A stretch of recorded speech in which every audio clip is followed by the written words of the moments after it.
was sy. Ag, los julle suster uit julle twee. Maar mami, sy gaan deesdae deur vreemde fases.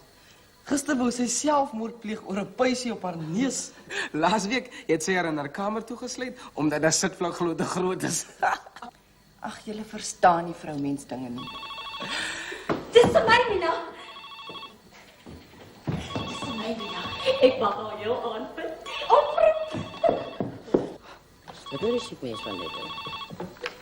Hi, dis die Alleman se woning. As jy met Vanessa wil praat, wil ek jou sê, sy is beskikbaar hier. Sy het...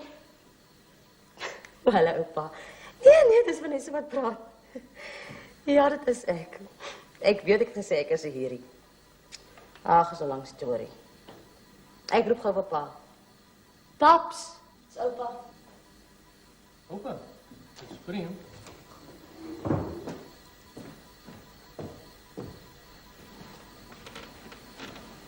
Hallo pa.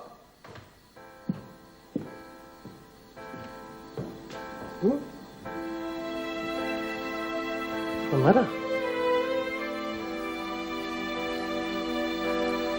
Goed pa.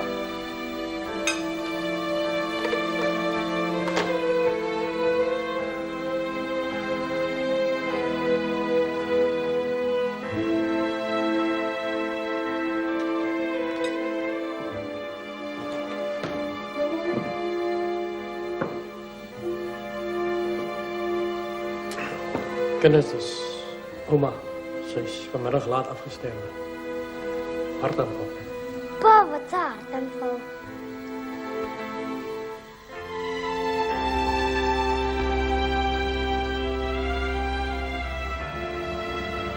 Dis vreeslik jammer. Ek het altyd